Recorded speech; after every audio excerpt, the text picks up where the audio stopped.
tied to a stake at low tide on the coast. A cowboy beat the sea to her and gave her dry land forever. I still have the stake.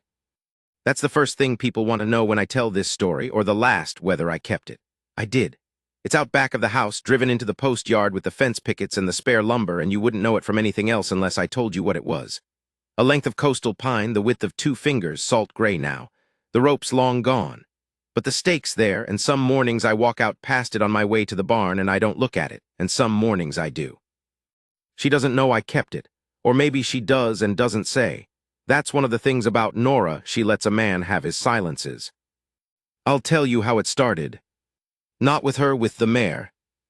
I'd come down to the coast country in the late winter of '83, which sounds like a simple thing, a man riding into new territory, but I was 41 years old and I had $11 and a sound horse and not much else that was worth counting.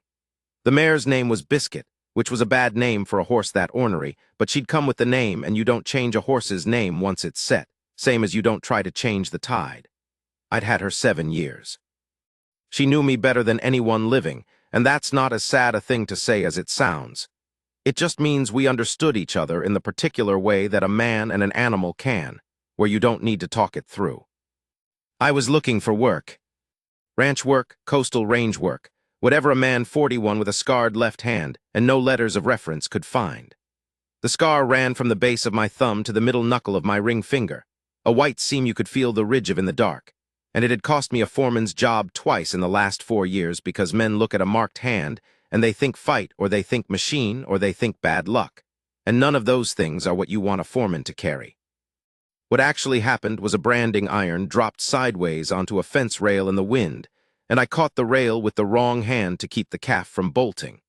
But you try explaining that to a man who's already made up his mind. The coast country was new to me.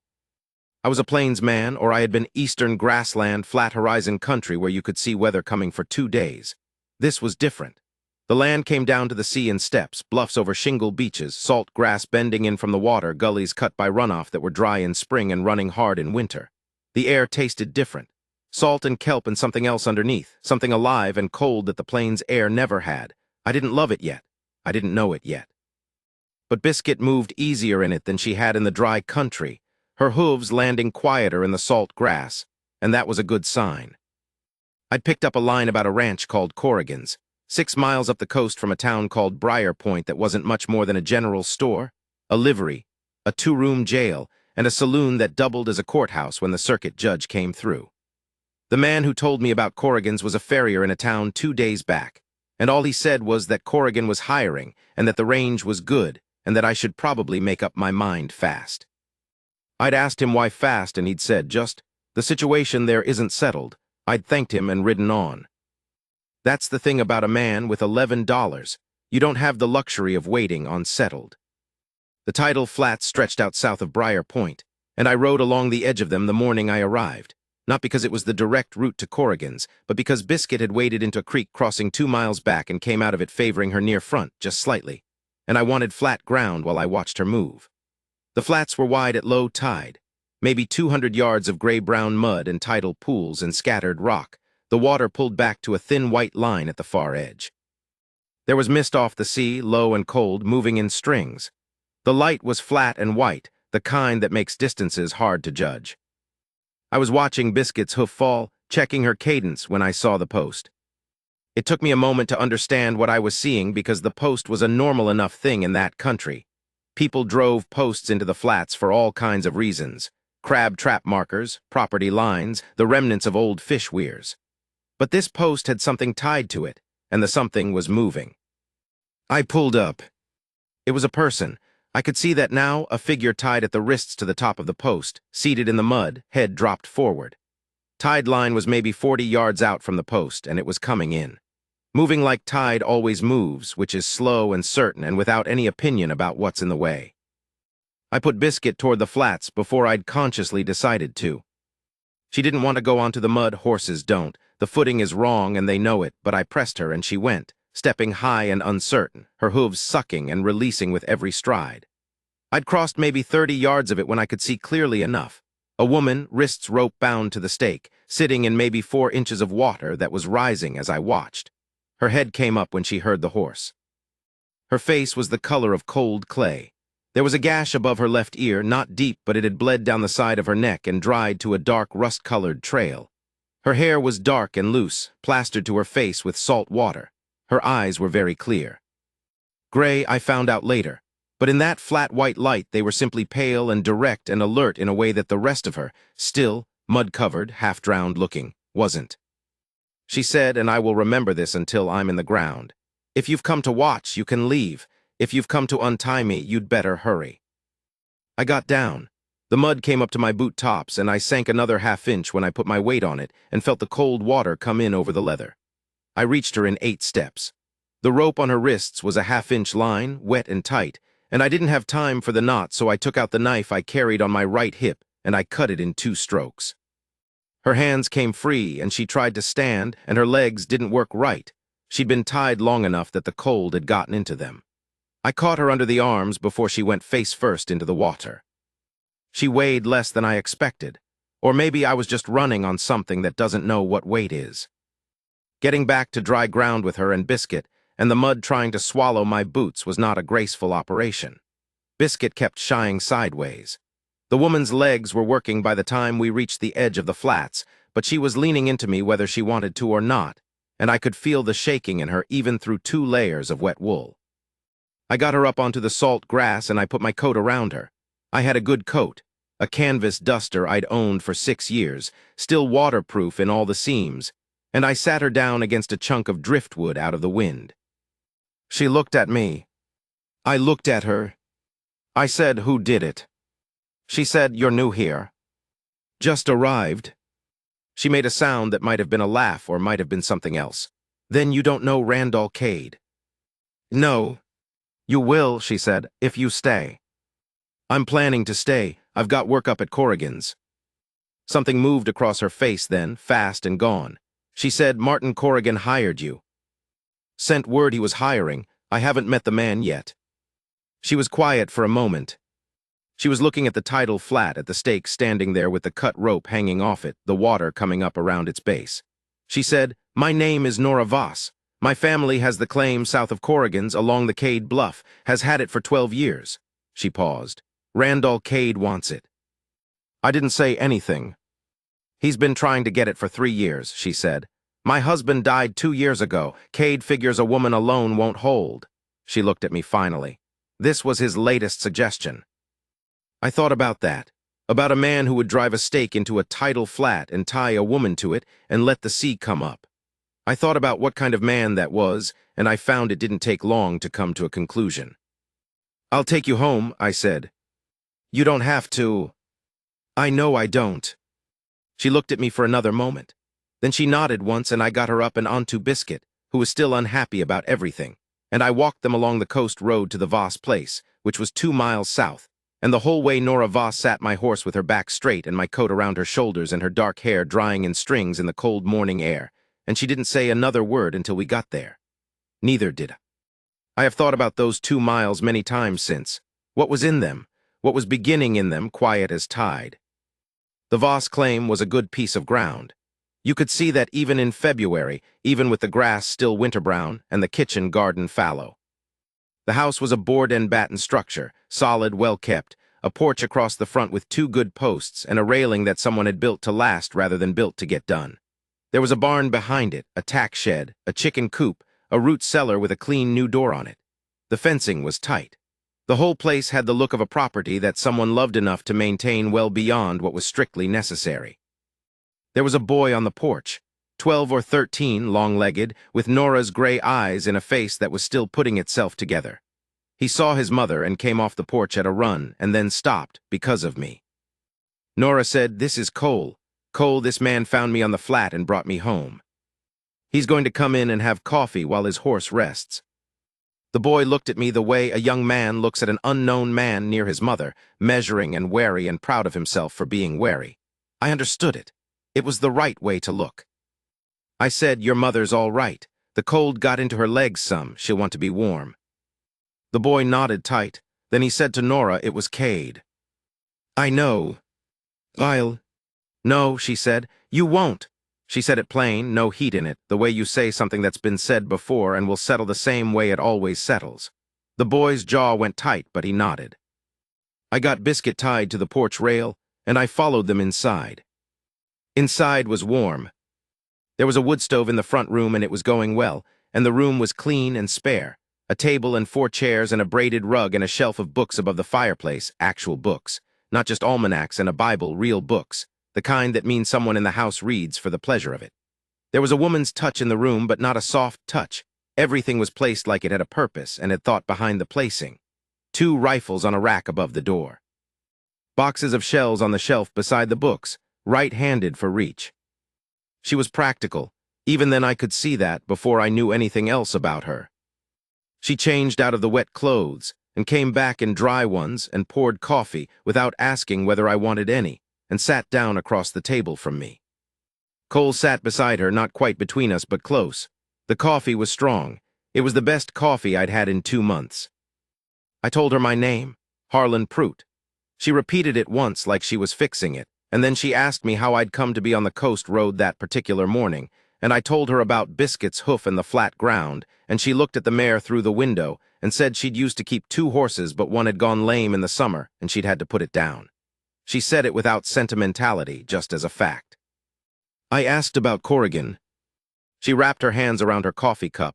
Long-fingered hands were cruffined, a small scar on the right index finger from something that had come close and glanced, and she said, "Martin Corrigan is a decent man who is in a situation he didn't create and doesn't know how to get out of." She paused. "Cade has mortgaged him, not the land, the cattle operation. He came into some bad debt 2 winters ago, and Cade bought it. So Corrigan needs Cade's goodwill to keep running, and Cade uses that. Uses it to push Corrigan's riders into doing things they wouldn't otherwise do. The foreman quit in October, 2 hands left after that." She looked at me. "That's why he's hiring." "Why are you telling me this?" She was quiet for a moment. "Because you brought me home," she said finally. "And because I want you to know what you're walking into. You can still ride up there, and it can be just a ranch job, and if you keep your head down and don't get in Cade's way, it might stay that way." She paused. "Or it might not." "What does Cade want with your land?" "It's the bluff access," she said. "The Cade Bluff sits above a cove that's sheltered enough to land boats in most weather. My claim borders the only trail down to it. Cade moves things by boat. I've never been able to prove what things, but things that he doesn't want coming through Briar Point where people can see. He needs that trail." "And your husband?" A pause, not a flinch. She didn't flinch, but a pause. "Warren got in his way," she said. "It was ruled an accident. Horse rolled on him in a gully. The gully's 50 yards from any trail he'd have ridden that day." She looked out the window at the gray February light. "But I couldn't prove that either." I thought about the stake in the tidal flat, about the water coming up, about this woman alone with a boy who wanted to fight and 2 rifles above the door and 12 years of her family's life in this ground. I said, "I'll take the job at Corrigan's." She looked at me. "But I'll know what's happening here," I said. "And if Cade comes at you again, I'd like to know about it." She studied me for a long time, long enough that I wondered what she was seeing. A 41-year-old man with a scarred hand and $11 and a bad horse, and no good reason to get into anyone else's trouble. That's what was there to see, if you were looking practically. "Why?" she said. I thought about that. "I don't know," I said, which was true. "I just don't like the shape of it." She looked at the table for a moment. Then she looked up, and there was something different in her face, not soft, not grateful exactly, just seen. Like she'd been waiting to hear something plain-spoken and true, and I'd accidentally been the one to say it. She said, "All right." I rode up to Corrigan's that afternoon. Martin Corrigan was what Nora had said, a decent man in a corner he hadn't made. He was 50-something, heavy through the shoulders, with a careful way of speaking that came from a man who'd learned to measure his words around a dangerous neighbor.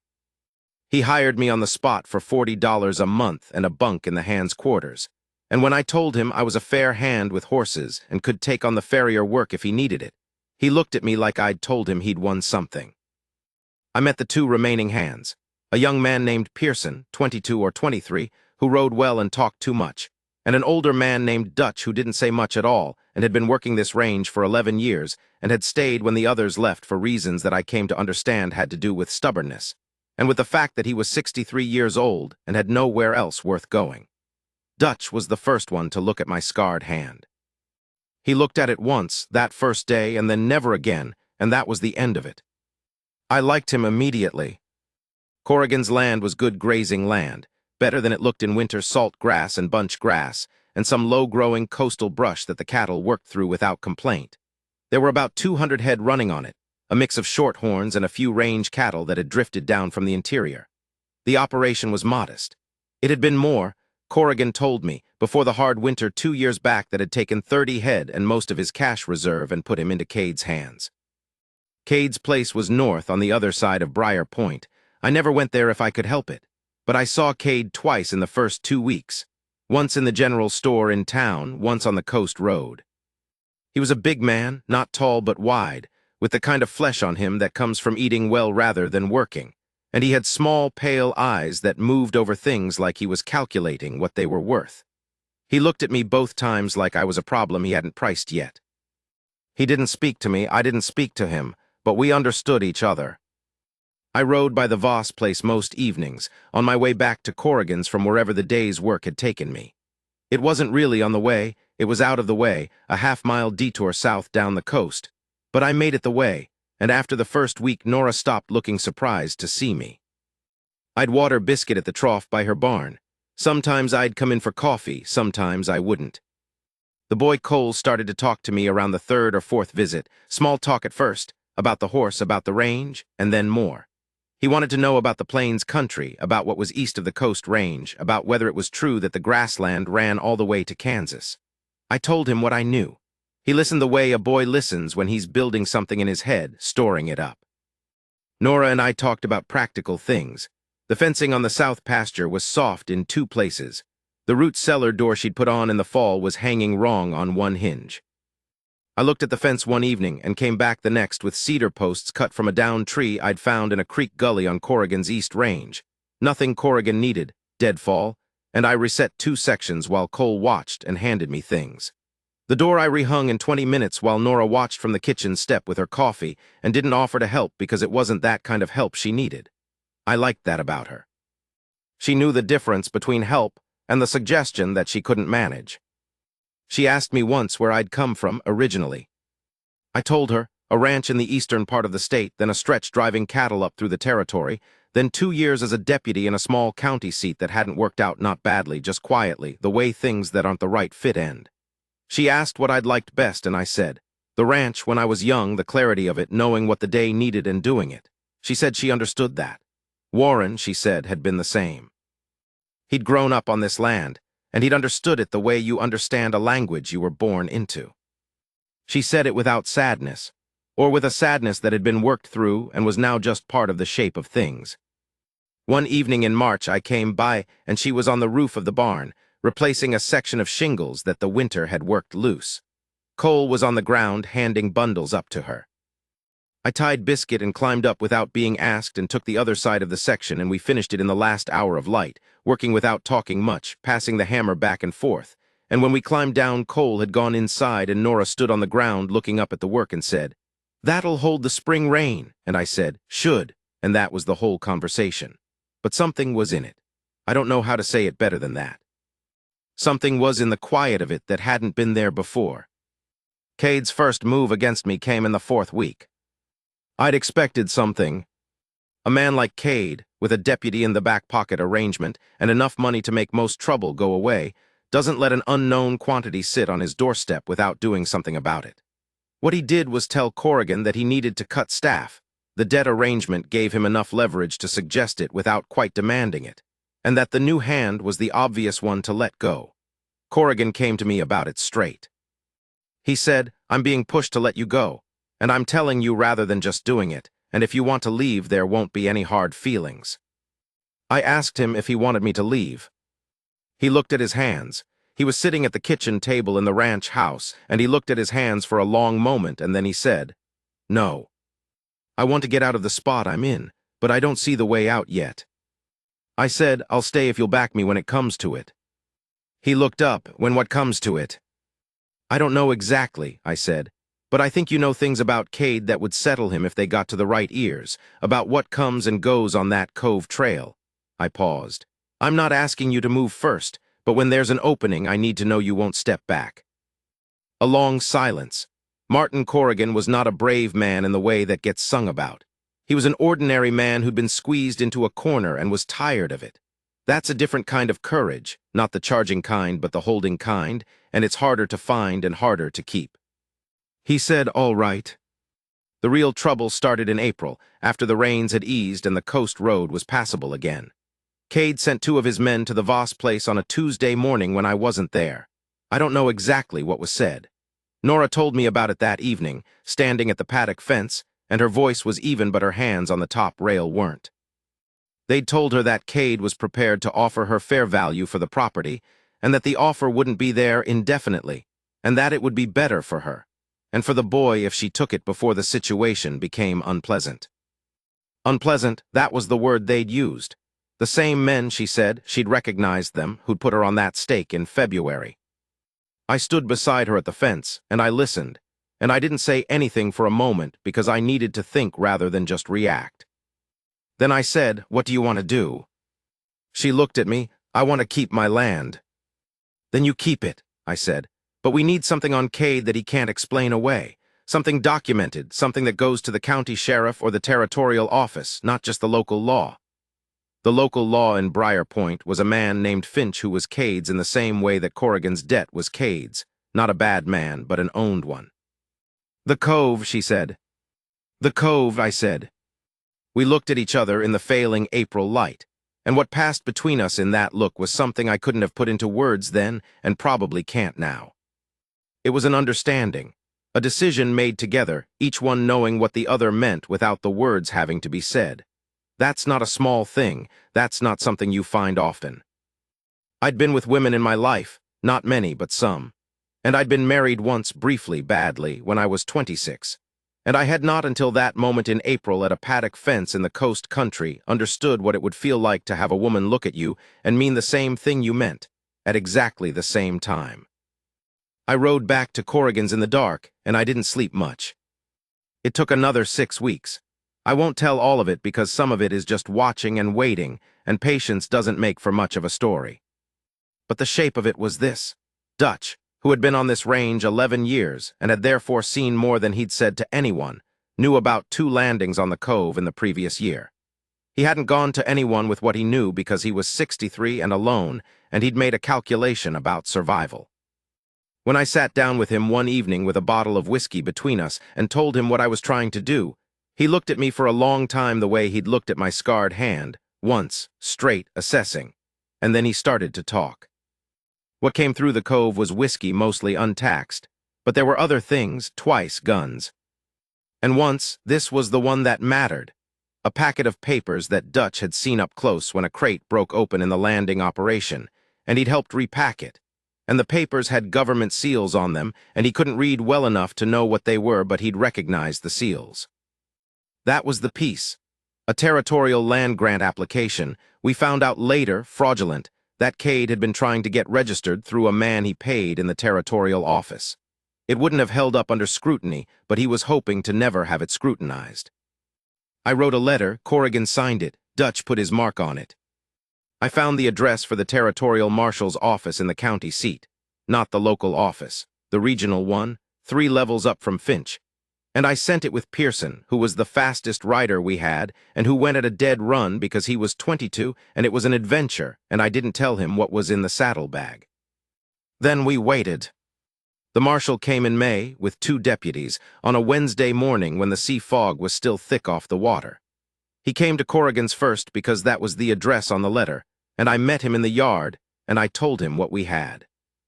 He was a methodical man, the marshal, not young, not old, dark-skinned, with a manner that was neither friendly nor unfriendly, but simply present, the manner of a man who has heard many things and weighs them all the same way before he decides. He listened to me for 20 minutes without interrupting. Then he said, "Can your witness speak to the papers?" "He can describe them," I said. "He can't say what was in them, but if Cade has the originals somewhere, and he likely does." "I'll find out what he has," the marshal said. He rode to Cade's place. I don't know exactly what happened there because I wasn't invited and didn't try to be. What I know is that Cade was brought into Briar Point that afternoon, not arrested, not yet, but brought in for conversation, and that the conversation lasted 4 hours. and that when it was over, Cade rode back to his place with a look on him that Pearson described, accurately I think, as the look of a man who just found out that the ground under him was different than he'd believed. It took another 3 weeks for the formal charges to be filed. During that time, Cade made 2 attempts to negotiate his way out of it, and both of them failed, and in the second week of June, he rode out of the county with 3 of his men and left the property to his creditors. He didn't come back. I don't know where he went, and I don't particularly care. The morning after Cade left, I rode down to the Voss place. Nora was in the kitchen garden, which she'd started working in earnest now that it was June and the soil was right. Cole was somewhere. I tied Biscuit and walked to the fence of the garden and stood there, and she looked up from where she was kneeling in the dirt, and she looked at me, and I looked at her, and neither of us said anything for what was probably too long. Then she said, "I heard he's gone." "He's gone." She sat back on her heels. She had garden dirt on her hands and her forearms, and a streak of it along her jaw from brushing her hair back, and she was looking at me with those gray eyes in the June morning light, and I thought, she knows exactly what you're standing there not saying, and she's waiting to see if you'll say it. I said I'd like to stay on in this country, not just at Corrigan's. I paused. I'd like to be on land that's mine, or partly mine, land that I'll be on long enough to know it the way it ought to be known. I stopped. I'm not saying it right. She said, "You're saying it fine." "I don't have a great deal to offer," I said. "I've got a sound horse and a good pair of hands, and I know how to work and I know how to hold." She was quiet for a moment, looking at her garden, and then she got up from the dirt and she walked to the fence, and she put her hand on the top rail, that rough, scarred, capable hand, and she looked at me straight and she said, "Harlan, I've been watching you for 4 months hold this whole situation together without once making it about yourself. You kept your head and you kept your word and you stayed when you had every reason not to." She paused. "I know what you're offering. And I know what I'm worth and what this land is worth and what a good man is worth, and I'm telling you, yes." I put my hand over hers on the rail. The wood was warm from the morning sun. Her hand didn't move away. I don't know how long we stood there like that. Long enough. Cole was harder in the way sons always are, but not for the reasons you'd expect. He wasn't cold to me. He wasn't resentful. He was 12 years old, and he'd watched a man he admired, his father, die 2 years back, and the hole that had left was large and specific, and he was smart enough to know that a new man wasn't going to fill it. What he needed was not for me to try. What he needed was for me to be something that stood beside it, something different, something that had its own shape. The thing that moved it was the horses. I started teaching him to read a horse, not just ride, but read. Where the tension is in the neck, what the ear-angle means, how the hindquarter shifts before the animal decides something. It's the kind of knowledge that comes slow and has to be learned with your hands and your body, not your head, and a boy of 12 who wants to learn it can learn it faster than most men. Cole wanted to learn it. He had good hands and he had patience, and he had that quality that the best horse people have, a quietness of intention, an absence of the kind of nervous need that horses feel and distrust. By the end of the summer, he could read Biscuit better than I could in some moods, because she'd tolerate things from him that she'd resist from me. I told him that, and he looked at me in a way that was almost, not quite, but almost the way he'd looked at his father, if you can look at a man like that when you haven't known him long. Just, direct, taking the compliment straight without deflecting it. He never called me anything but Harlan until about 2 years after, and then one day he called me Pap in a sentence, just inside it, like it had been there a while already and he'd just let it out. And he went red when he heard himself, and I didn't say a word about it, and neither did Nora, and after that it was just what it was.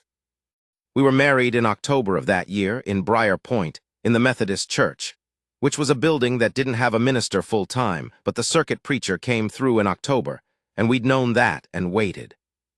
Nora wore a dress the color of cream that she'd made herself from cloth she'd ordered in August, and she did her hair up the way I'd never seen her do it. She kept it loose or braided usually, practical. And she looked at me coming down the aisle of that small white church with the October light coming in the south windows, and I thought, this is what it was all for, all the years before. All the failed things and the broken things and the scarred hand and the $11 and the long road to this particular coast country. This woman choosing me in this plain October church. The preacher said the words. We said the words. Corrigan stood up for us, and Dutch, and Pearson had taken the occasion to put on a shirt with a collar that clearly pained him. There were 12 or 15 people from the area who'd come, people who'd watched the summer's events and knew the shape of things now. When it was done, when we walked out of that church into the cold October air with its smell of salt and late-season grass, Nora took my arm in both her hands the way a woman takes the arm of a man she means to keep, and she looked up at me, and she said, quiet enough that only I could hear it, "You know you're not going anywhere." It wasn't a question, it wasn't soft. It was Nora plain-spoken, sure of what she meant, saying it direct, a statement of what was. I said, I know. And I did know. I felt it the way you feel a post set right in good ground, no give in it, no wobble, just solid, present, exactly where it's supposed to be. That was a long time ago now. We've been on this land, our land, 23 years. Cole is 35 and works a ranch of his own 40 miles east, still writes letters in a hand that is better than mine, still reads horses the way I taught him. He and his wife have 2 children and they come for Christmas most years, and the boy, who is 8, has his grandmother's gray eyes. The cattle operation we built over those years is modest but sound. The fencing is tight. The buildings are kept. Biscuit died at 19 and I buried her in the south pasture, which is not something I talk about often, but she deserved the ground. Her replacement is a roan mare with a different temperament that took me 2 years to understand, and now I understand her fine. Nora still tends the kitchen garden every year from May to October. She still reads. She still knows the difference between help she needs and help she doesn't. She got a streak of white in her dark hair sometime in her late 40s and never did anything about it, and I'll say here alone that it's one of the most beautiful things I've ever seen in my life. We don't talk about the steak much. We talked about it once about 4 years after it happened, one evening in winter with the stove going and Cole asleep and the wind coming in off the sea. She said, she had thought that morning in the cold water with the tide coming, she had thought quite clearly that she wasn't going to make it. Not in a panicked way. Just a thought, clear and factual, the kind your mind produces when it's trying to be honest with itself. She had thought, this is how it ends, out here in the mud, alone. I didn't say anything. She said, and then she heard the horse. I still think about that I almost came a different way, that if Biscuit hadn't been favoring her hoof, if I'd taken the direct road to Corrigan's, I'd have missed the flat entirely. The whole margin of it. A horse's hoof and a choice to take flat ground, and 2 lives made different. I don't believe in the kind of fate that arranges things, but I believe that there are moments when something is given to you, and the only question is whether you move toward it or don't. The margin is always thinner than you think. Most men who missed it never know what they missed. I walked out past the stake yesterday morning on my way to the barn. The light was early, gray and clean, the way it gets out here in winter when the fog has lifted but the sun hasn't arrived yet. The stake stood there among the pickets and the spare lumber, gray salt wood, not remarkable. I stopped. I thought about Nora in the church with the October light. I thought about Cole's hands on a horse. I thought about Corrigan sitting at his kitchen table with his hands in front of him, deciding to be brave in his small, ordinary, necessary way. I thought about Dutch, 63 years old, deciding to talk. I thought about a tidal flat in February, cold coming in over my boot tops, and the cut rope and the weight of her and the mud trying to take my boots. I thought about what a man is, finally. Not what he has or what he once was or what marks he's carrying. What he is. Whether he moves toward the thing or doesn't. Whether he holds when it matters. Whether he's the kind of man that a woman like Nora Voss would choose, plainly and with her eyes open, in a cold October church with the whole rest of her life in front of her. I didn't keep the stake as a reminder. I kept it because it's the beginning of the thing. It's the object that was there when the story started, and some stories you want to be able to put your hand on the beginning of, just to know it's real, just to know it happened the way you remember. It happened. I went on to the barn. The roan mare heard me coming and shifted in her stall, and I unlatched the door and she put her nose into my chest the way she does, looking for something, not quite sure what, the warmth of it maybe. Just contact, just to know someone's there. I stayed a moment. Then I fed her and started the day.